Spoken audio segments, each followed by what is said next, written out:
Hello you, welcome to Geekism and welcome back to Planet Zoo, where today we're doing another one-off habitat build.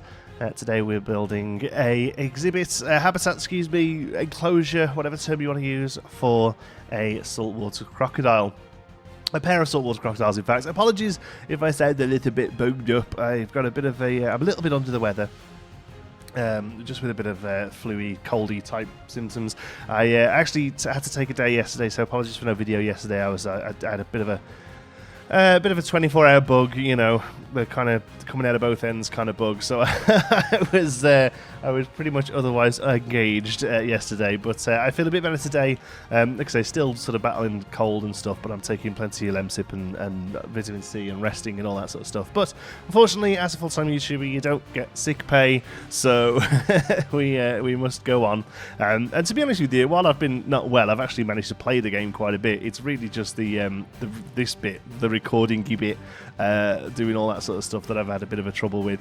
But yeah, I made this over a couple of days. I'm really happy with how it turned out. It's what I would call a feature habitat, in as much as the actual habitat itself is relatively simplistic, really. It's some space of water, it's some sand, some plants, really. You know, nothing really to write home about.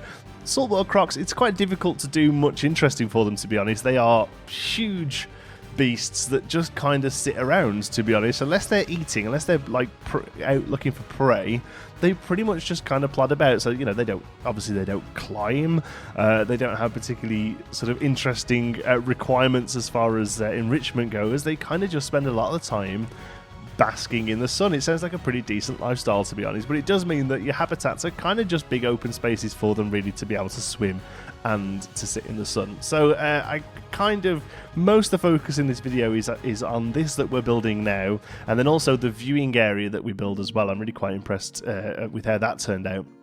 But here you are looking at a ship.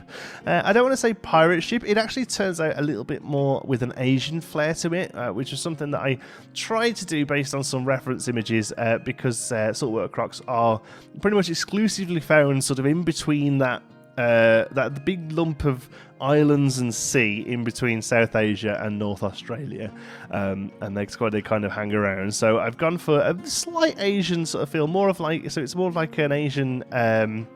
I had it written down, the name of the boat. It's like something like a tunk, is it? Oh man, I'm gonna have to look that up, because that really doesn't make sense without it. Let's have a look. It's not a tunk. A junk. There we go. Yes, it's more of a junk look to it than a sort of traditional Pirates of the Caribbean style ship. So that was kind of the flavour here. I wanted to do something that was a real sort of like centerpiece for the habitat that would sit in, but it's still relatively realistic. Okay, so this thing isn't massively scaled.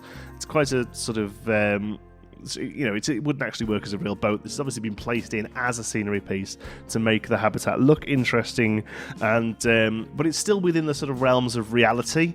I really struggle to kind of build these crazy, unrealistic builds for the zoo animals. We did some crazy stuff back in Planet Coaster, like we built a huge birthday cake with rides all over it when Planet Coaster was 1, and we've done a few other sort of wacky builds in the time. But yeah, for some reason, because it's animals, I feel a little bit wrong doing silly, crazy builds, and there's nothing against them. So I wanted to kind of have this interesting sort of shape, this interesting piece of scenery, but still kind of keep it within the realms of reality. And my sort of my focus here and my precedent, I suppose, is aquariums or sort of high-end themed aquariums. So in the UK, you have things like sea life centres. In the States or in North Canada, I don't think there's really a chain of them so much, but a lot of really fantastic aquariums across North America. The one that comes to mind for me is the Toronto Aquarium that's at the base. It's actually a Ripley's Aquarium that's at the base of the CN Tower in Toronto. Incredible aquarium, one of the best aquariums I've seen in the world. I'm actually a huge fan of aquariums. I used to keep tropical fish myself. They unfortunately had to be rehomed before we moved to Canada, and I'm not really in the situation that I'm able to set that up again. But in the future, I would love to. Again, I actually adore fish, both looking at them and eating them. I really enjoyed watching my fish, and I love caring for them. And often I would find myself sat there all night just staring at them rather than watching TV or using the computer. I found them absolutely fascinating and calming and beautiful. So yeah, I love visiting aquariums. Always try and visit aquarium if I'm in a new city, and I really wanted to kind of get that slight aquarium feel here with this build. Would love to see aquariums come to the game. I totally think they can. I genuinely think it's not something that's out of the out of sort of what's the word, like it can happen. Basically, it can happen, I'm sure. For the most part, you're already set up in the game. As far as the game's concerned, you're already set up for aquariums. So if you look at exhibits, I mean, that could be an aquarium. Stick a filter on that so it looks like it's in water. Throw some fish in there that just kind of wander around on a loop. You've got aquariums, basically. And then, obviously, the more difficult step would be to program swimming AI, because at the moment there isn't full swimming AI in the game. Animals, either like the hippos or exclusively the hippos, actually, kind of ignore the water as far as their pathing is concerned. They can walk along the bottom of the water. Or all the other animals sort of swim on the surface of the water, so they don't actually dive or use that water volumetrically. So that would be the big step, is being able to, say, putting a shark in a tank or a stingray in a tank, and it being able to swim up and down and around and that kind of thing. But I totally think they could do it. I think it would be a perfect fit for the game. I think it would sell really well.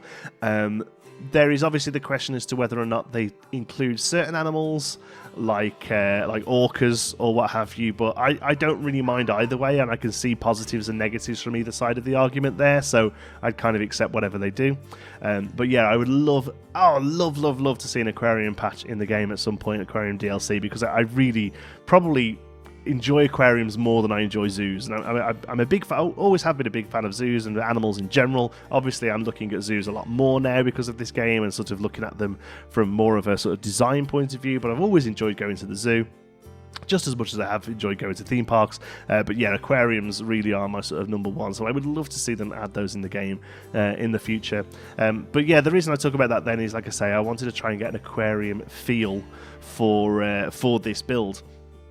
A lot of people often ask me how I sort of come up with build ideas, where I get my creativity from, and it could be a million different sources. I mean, reference images in real life is probably the main one, the big one, and I will go looking for stuff that I think I can make or think I can work from. And but in this case, actually, it's simply come down to a single piece in the game, a single item of scenery in the game that I saw Belanier use. Now, Belanier is an awesome Twitch streamer. Twitches all sorts of games, streams all sorts of games, but usually within the sort of creative management-y kind of remit, similar to myself. I actually found him, I think, when he was playing Mega Aquarium. Funnily enough, that was an awesome little aquarium game that came out. I think I found him when he was playing that and enjoyed his coverage and popping from time to time. I don't spend too long on Twitch, to be honest. Most of my Twitch viewing is on an evening where I've consumed all my YouTube stuff for the day. So I've watched S. Dan's video and I've watched Beyond Drew's video. They're normally the two later ones that come out in the day, and when I've watched them, and then I head over to Twitch. But I was heading over and I was watching some Belanier, and he used this piece here as a window into an exhibit, and I thought, oh my god, that's incredible. It's actually like a pavilion piece. It's a roof with pillars coming down, but obviously they've just sunk it into the ground here. But this kind of bubble shape, I just think it's awesome and perfect for an aquarium. He just used it on a regular exhibit. I didn't actually catch what animal he used, because as soon as I saw him use this piece, I ran off to the game. Sorry, Belanier, for not hanging around if you watch this. But yeah, I jumped in. Now, unfortunately, those scenery pieces don't actually work as collision for the water, so we have had to place just some regular glass barrier in front of them. So it does mean the water's a little murky. Like every time your view kind of goes through glass, it makes it a little hard to see. But I'm kind of okay with it. It's difficult to see here in the time lapse, but in the real-time footage that we're going to do a little bit later on, you'll be able to see it a little bit better. But yeah, I fell in love with this sort of bubble piece, and I thought it looked perfect for an aquarium style build. So that's what we're doing here. Next up is the terrain. Again, really wanted this big, deep area there so that it's like I say, it's for saltwater crocs, and the reason it's saltwater crocs in this exhibit is because they are, as far as I can see, I had a quick scan through the animals again this morning. As far as I can see, they're the only saltwater animal in the game, as in they're the only animal that swims in the sea. Basically, obviously, we have other reptiles in the game, and obviously there's lots of mammals, and there may be some monkeys that kind of live on islands that may spend some time in the sea. But as far as sort of the semi-aquatic animals goes, pretty sure the saltwater croc is the only sea dwelling animal in there. Built this pirate chest here. Thought we sort of really sort of lay into the pirate theme here. So I built this pirate chest here that actually houses a screen there, a education screen. Again, very sort of reminiscent of sea life centres in the UK. They have a lot of this sort of pirate rigging around. It's a great theme for aquariums. It really fits, but also I think it's because it's cheap. It's lots of wood and rope. That's pretty much it. Put rope everywhere, put wood everywhere, a few barrels, a few buoys, and you're done. You know. So I can totally see why places go for it as a theme. But I always really enjoy making it. Really enjoyed using it in Planet Coaster. Would like to see some more piratey style bits. Like I say, if they do an aquatic DLC, that kind of stuff writes itself, you know, pirate wheels, some, you know, more flotsam and jetsam type stuff. I totally think it could work. There's a case of filling in the rocks here around these bubble shapes, kind of making them work as best we can. I've gone here for like a pirate hideout kind of feel, so it's half rock work and then half kind of carved out area that the pirates can use to come and count their bounty or whatever they have to do, you know. So we're going to fill in some rock work. While we're doing the rock work, then let's talk about the animals that we've got going in here today. Saltwater crocs. Then they are the largest reptile known to man, the largest living reptile, I should probably say. With the average male going up to 5 meters, incredibly. The longest one ever recorded is 6.3 meters, but they are getting smaller. Unfortunately, as people hunt them, they're pretty much exclusively used for trophy hunts. So they often hunt the largest ones, and that's obviously bringing down the size of the gene pool. So they are getting a little bit smaller, but currently the average males are around 5 meters long. They live a whopping 65 years on average, which is pretty crazy. And like I said before, they're pretty much exclusively found South Asia to North Australia in the sea, obviously where they get their name, the saltwater crocodiles. Most crocodiles are able to survive in salt water. All crocodiles have what they call salt glands, which helps them sort of filter the salt out of the water, which is a feature that alligators don't have. It's one of the ways you can tell which is which. But yeah, pretty much the saltwater croc is the only one that really hangs around in the saltwater, giving them the nickname salties in Australia, which I think is quite cool. Very briefly before we carry on, let's talk about the pond weeds that we're doing here. They're vines. One of the vines in game turned upside down, span around to give you these lumps of weeds. Obviously, the water isn't in place here.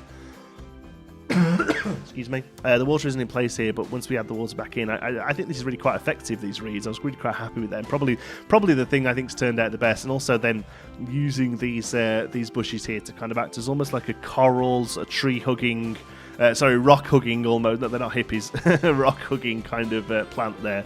I'm really happy with how this turned out. I would just love to throw a shoal of something in there, honestly, but we can't, so we stick with crocodiles for now.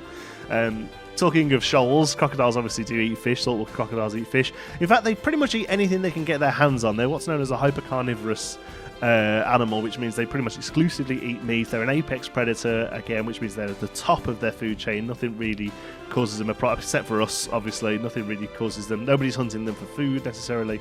Nothing in the animal world is hunting them for food, I should probably say, because we are, which is ridiculous, but yeah. And they have the strongest bite in the world, which is quite impressive. And they will use a technique called the death roll, which is where they grab hold of their prey and spin around. It's usually used for larger prey, but they will spin around, and it basically tears the limbs from whatever it is, this body that they're eating, because their teeth are designed to bite down as opposed to tear, so they use the momentum of themselves in the water to actually break bits off. Sorry, I've imagine some of you are probably eating your breakfast while you're watching this, so we'll move on. One of the most fascinating things about saltwater crocodile, well, crocodiles in general actually, and a lot of animals have a thing where the sex of the animal is dictated by how warm the egg is while it's incubating.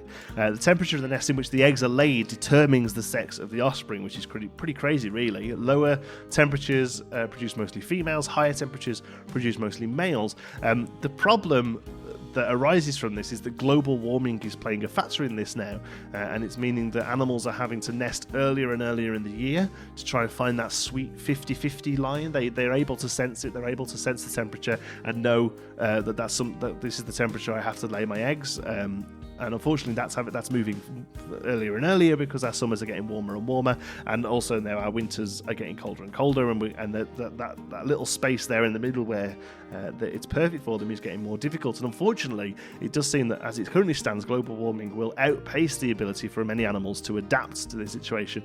So there is a big risk of a lot of animals that have this egg temperature system in place of them going extinct, which is pretty unfortunate. Really, it's one of the many reasons why we have to do something about global warming. I know that the bigger things like the sea taking over Devon or whatever is probably more important to us, and makes the news headlines more and more. But actually, the sort of secondary stuff of these animals just not existing because we're making the planet boil. It's a terrible thing, really.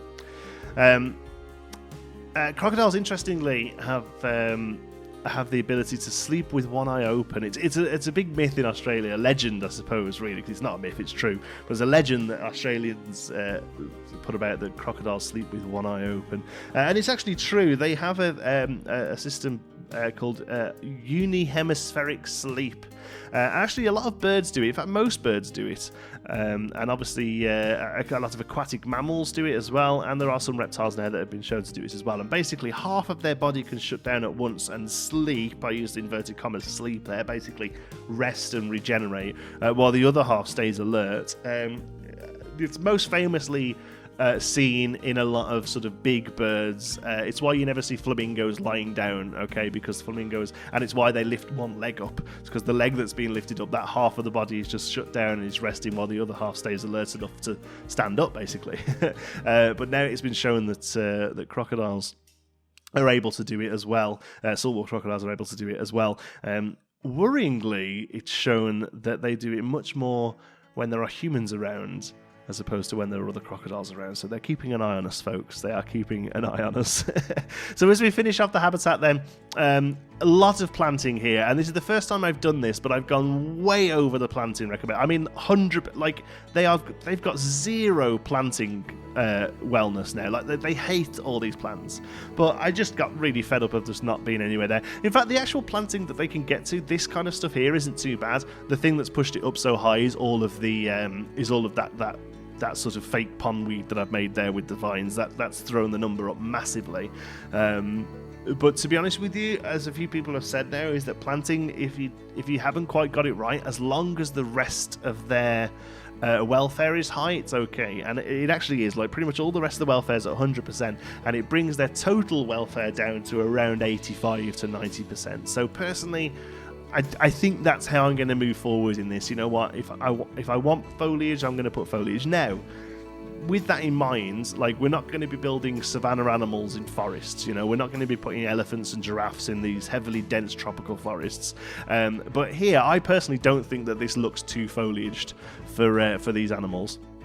I do think that some of the lower end numbers they're a little extreme, to be honest with you. And I think a little bit of movement there would be nice from Frontier, but who knows? Maybe in a future patch they might affect it a little bit more. Talking of patches, there's been a huge patch as I record this today, 1.0.3. Loads of bug fixes, something like 400 bug fixes, which is ridiculous, a crazy amount. Well done to the Frontier team for getting it out. Loads of great fixes. Apparently the X movement now is really fixed. Apparently there was two things that were breaking it, basically, and they fixed one, and then this other one flared up, so they've sorted that now. Loads of other bug fixes, crash fixes, all that kind of stuff. I haven't really had that much problem with crashes and what have you.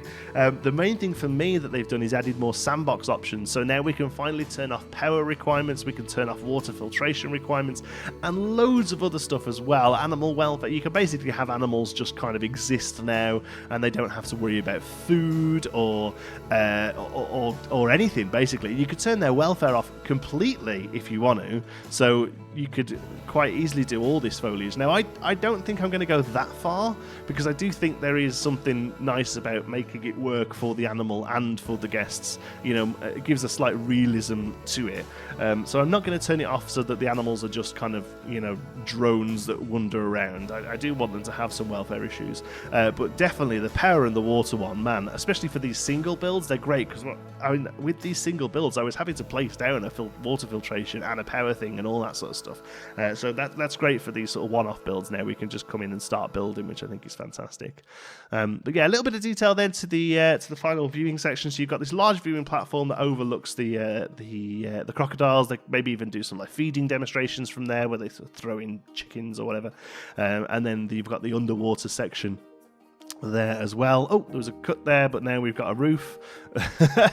Yeah, kept it simple with this, really. Like I say, the main crux of this build really was the pirate ship, the sort of Asian pirate junk, and I really wanted that to kind of speak volumes and really be the main part of the build. So really this is just kind of finishing it all off so it looks good. Lastly, this is awesome. I'm going to show you this in a real-time section, but this was made by Woody, and it's a sperm whale skeleton.